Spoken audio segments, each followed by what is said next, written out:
We live in an age where every human invention, from the wheel to the microchip, was meant to save us time, and yet we find ourselves with less of it than ever before. The washing machine was supposed to liberate hours from domestic chores, the car to shorten distances, the smartphone to put the world in our pocket. But here we are, staring at our calendars like prisoners staring at the bars, wondering why the days seem to slip through our fingers faster with every passing year.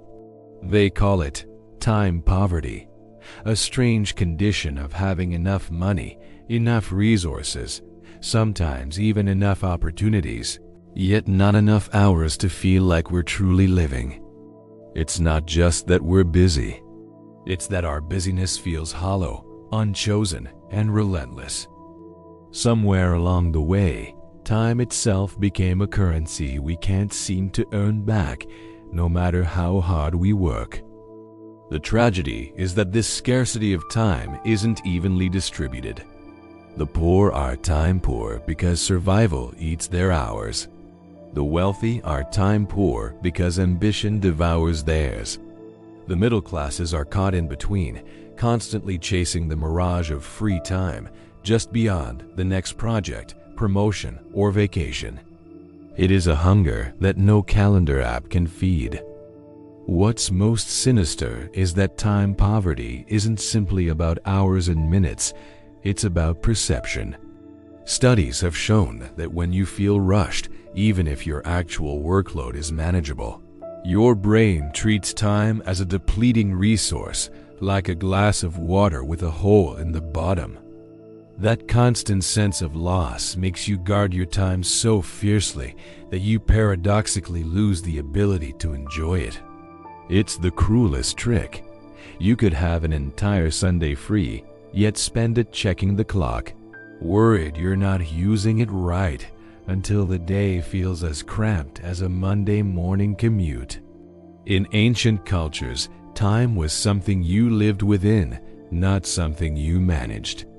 It flowed like a river. You didn't try to dam it. You simply swam with its current. But in the industrial age, time became standardized, chopped into hours, minutes, and seconds, all measured by machines. Factories needed synchronized schedules. Railways needed timetables. Corporations needed productivity charts. And so, we began to live by time rather than in it. The clock stopped being a tool and became a master. Now, in the digital age, that master has multiplied. Our devices whisper constant reminders that we could be doing more, achieving more, earning more, optimizing more. A moment of stillness feels like a betrayal of potential. We've turned leisure into a project, rest into recovery, hobbies into side hustles. Even our downtime is colonized by productivity culture. The irony is that the more we try to save time, the more fragmented it becomes. Multitasking shreds the present moment into confetti, answering emails while eating lunch, checking news updates while waiting for a friend, half watching a movie while scrolling through endless feeds. This mental juggling gives us the illusion of efficiency while erasing the deep satisfaction that comes from being fully absorbed in one thing. Time poverty thrives in this shallow mode of living. There's another, more haunting layer to it: mortality. At the root of our anxiety about wasted time is the knowledge, buried but persistent, that our supply is finite. We can refill a bank account, rebuild a career, repair a house, but we cannot add even one extra second to our lifespan. That awareness, often unspoken, turns every idle moment into a moral dilemma. Shouldn't you be doing something? Shouldn't you be building, moving, progressing? The thought that time is slipping away is so unbearable that we distract ourselves with endless busyness, as if activity alone could shield us from the truth that all time is borrowed. This is why time poverty feels heavier than money poverty for many people. You can always make more money. You cannot make more time. Strangely, some of the people who seem richest in time are those with very little in material terms. Visit a rural village where the pace of life is slow, and you might see something unfamiliar to the modern urban eye. People sitting on porches for hours, talking without agenda, watching the sky change colors. They are not measuring their day in billable hours or tasks completed, but in moments felt. To us, conditioned by productivity culture, this can look like laziness. But perhaps it is closer to a kind of quiet wealth we've forgotten how to measure. The problem is not that modern life gives us less time. It's that it teaches us to value time only when it's being used towards something external. Our ancestors sat around fires telling stories late into the night, not because it was efficient, but because it was human. We, on the other hand, will skip dinner with friends to answer work emails or scroll alone in bed instead of talking to our partner. We treat time as a container to be filled, not as a landscape to be explored. And so, even our abundance feels like scarcity. Technology, which promised to free us from the tyranny of the clock, has instead made the clock omnipresent. Before smartphones, work ended when you left the office. Now it follows you into the kitchen, the park, the bedroom. Notifications collapse all boundaries between personal and professional life. A ping at 9 p.m. can pull you out of a peaceful evening and hurl you back into work mode. In this way, time poverty is not just about how much time you have, but about how much of it you can truly call your own. Ownership of time has become the rarest luxury of all. Yet, the solution is not as simple as quitting your job, moving to a cabin, or throwing your phone into a lake. Even in slower environments, the mindset of time scarcity can follow you. It's an internalized habit, the inability to be fully present, the constant scanning for better ways to use the moment, the low-grade guilt of rest. To fight time poverty, you must first reclaim your attention, because how you experience time is shaped entirely by where your attention rests. If you can be fully in the moment, even 5 minutes can feel expansive. If you are mentally elsewhere, entire days can vanish without leaving a trace.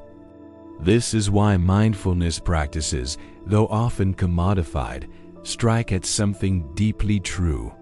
To slow time, you must actually live it. But here lies the paradox.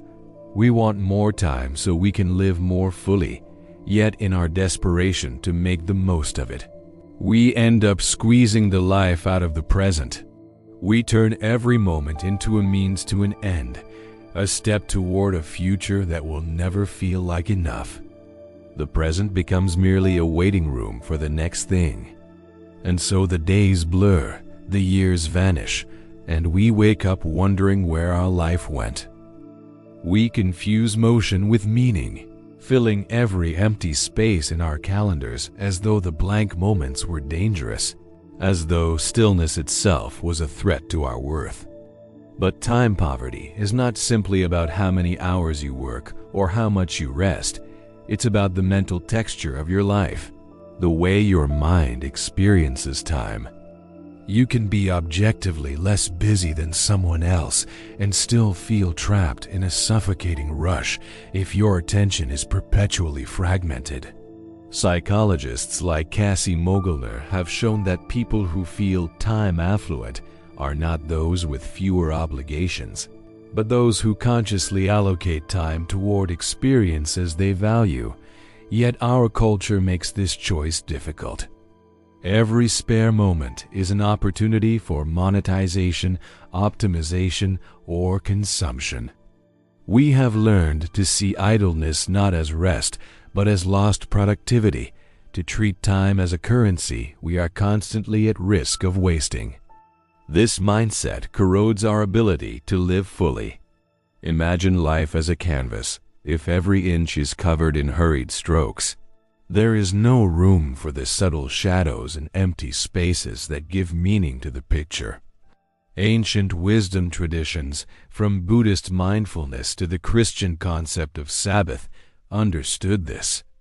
They built rituals of stillness into life, not as luxury, but as necessity. In the Buddhist view, suffering often arises from clinging to what is impermanent, and time is the most impermanent thing of all.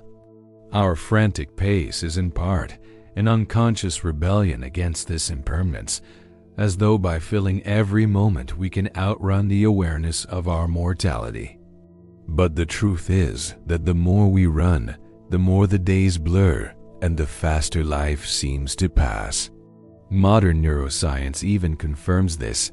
When our days are saturated with repetitive tasks, our brains compress them in memory, making them feel shorter.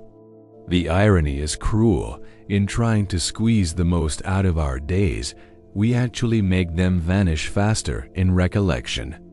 To escape time poverty, we must first reject the illusion that our worth is tied to constant activity. It is not the number of tasks completed, but the depth of moments lived that defines a life. To do this requires courage, the courage to say no to demands that don't align with our values, the courage to leave some hours unclaimed, the courage to be present without the need to record or share every experience. When you deliberately slow down, you start to see how expansive an hour can be. A conversation without distraction can stretch into eternity. A walk without a destination can open doors in your mind you didn't know existed. The richest lives are not necessarily the longest ones, but the ones most fully inhabited in the present. And perhaps that is the greatest wealth you can have. Not more hours in your day, but more life in your hours.